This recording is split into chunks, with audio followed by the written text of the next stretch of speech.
I am happy to join with you today in what will go down in history as the greatest demonstration for freedom in history of our nation. 50 years ago, a great America, in whose symbolic shadow would stand today, signed the Emancipation Proclamation. This momentous decree came as a great beacon of light, hope to millions of Negro slaves who had been seared in the flames of withering injustice. It came as a joyous outbreak to end long nights of their captivity. But 100 years later, the Negro still not free. 100 years later, the life of Negro is still sadly crippled by the manacles of segregation and the chains of discrimination. 100 years later, the Negro lives on a lonely island of poverty in the midst of a vast ocean of material prosperity. 100 years later, the Negro is still languishing in the corners of American society to find himself an exile in his own land. So we have come here today to dramatize a shameful condition. In a sense, we have come to our nation's capital to cash a check. When the architects of our republic wrote a manifesto, words of constitutions and declarations of independence, that were signing a promissory note to which every American was to fail here. This note was a promise that all men, yes, black men as well as white men, will be guaranteed unalienable rights of life, liberty, and the pursuit of happiness. Instead of honoring this obligation, Americans has given the Negro people a bad check, a check which one has come back to mark in suffix funds. But we refuse to believe that the Bank of Justice is bankrupt. We refuse to believe that there are insufficient funds in the great values of opportunity of this nation. So we have come to cash this check, a check that will give us upon demand the riches of freedom and the security of justice. We have also come to this hollow spot to remind Americans of this fierce urgency of now. There's no time to engage in the luxury of cooling off or to take the transliteral drug of gradualism. Now is the time to make real the promise of democracy. Now is the time to rise from the dark, desolating valley of segregation through the sunlit path of racial justice. Now is the time to life our nation from the quicksands of racial injustice to the solid rock of our brotherhood. Now is the time to make justice a reality for all God's children. It would be fatal for our nation to overlook the urgency of this moment. 1963 is still not an end, but a beginning. Those who hope that the Negro needed to blow off steam and will not be content will have a rude awakening. If the nations return business as usual, there will be no rest in America until the Negro is granted his civilization rights. The whirlwinds of revolt will continue to shake the foundation of our nation until the bright day of justice emerge. Let us not seek to satisfy our thirst of freedom by drinking from a cup of bitterness and hatred. We must forever conduct our struggle at the high plane of dignity and discipline. We must not allow our creativity, protest, degenerate into physical violence again and again. We must rise to the majesty heights of meeting physical force with soul force. The marvelous new militant, which has engulfed a Negro community, must not lead us to distrust of all white people.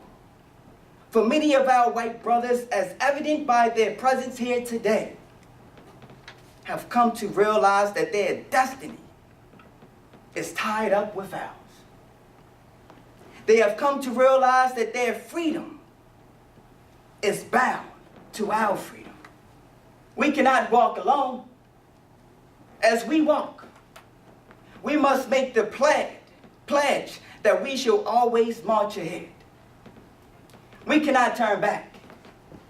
There are those who are asking the devotees of civil rights, when will you be satisfied?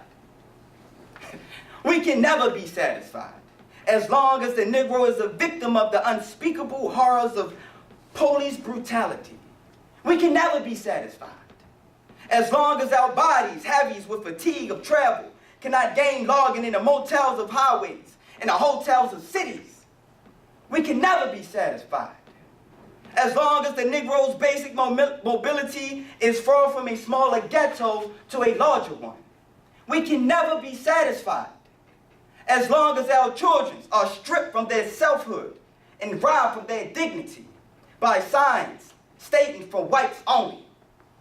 We can never be satisfied as long as Negroes in Mississippi cannot vote and the Negro in New York believes that he has nothing to vote for.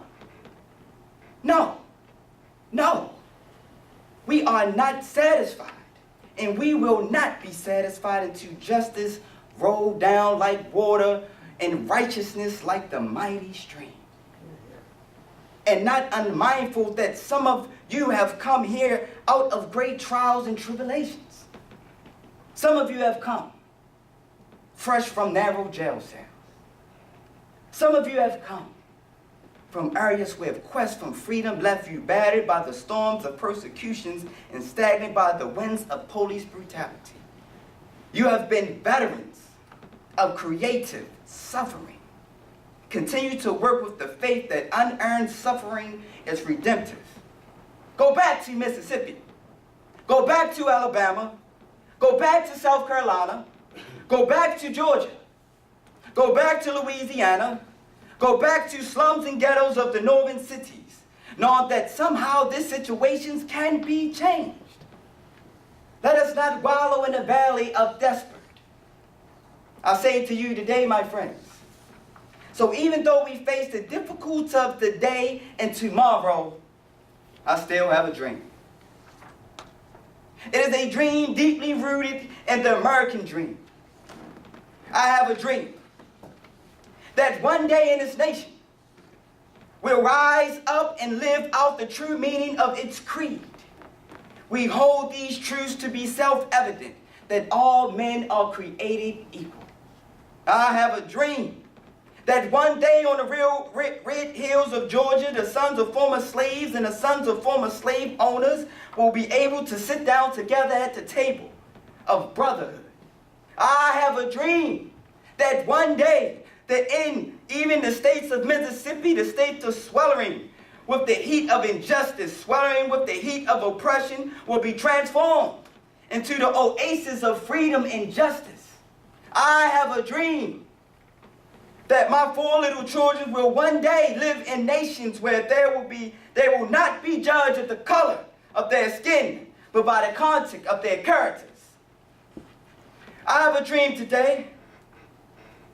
I have a dream today, down in Alabama, with vicious racism, with his governor hating his lips dripping with the words of interposition with notifications.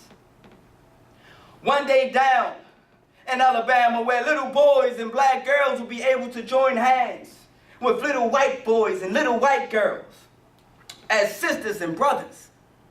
I have a dream today. I have a dream that one day every valley should be exalted, every hill and every mountain shall be made low, the rough places will be made plain, and the crooked places will be made straight, and the glory of the Lord shall reveal and all flesh should be seen as together. This is our hope. This is our faith that I go back to the South with. With this faith, we will be able to hen out the mountains of desperate and stone of hope. With this faith, we will be able to transform the jangling discords of our nations into a beautiful symphony of brotherhood. With this faith, we will be able to work together, to pray together, to struggle together, to go to jail together, to stand up for freedom together, knowing that we will one day be free. This will be the day when all God's children will be able to sing with new meaning. My country, 'tis to thee, sweet land of liberty. Of thee I sing, the land where my father died, land where the pilgrims pride. From every mountain, let freedom reign. And if America is to be great nations, this will become true. So let freedom reign from the prejudiced hilltop of New Hampshire. Let freedom reign from the mighty mountains of New York. Let freedom reign from the heightened Alleghenies mountains of Pennsylvania. Let freedom reign from the snow-capped Rockies of Colorado. Let freedom reign from the curvaceous slopes of California. But not only that, let freedom reign from the stone mountains of Georgia. Let freedom reign from Lookout Mountains of Tennessee. Let freedom reign from every hill and mountain hill of Mississippi. From every mountainside, let freedom reign. And when this happens, and when we allow freedom to reign, when we let it reign from every village and every hamlet, from every state to every city, we will be able to speed up the day when all God's children, black men, white men, Jews and Gentiles, Protestants and Catholics, will be able to join hands and sing in words of the old Negro spirit. Free at last, free at last. Thank God Almighty, we are free at last.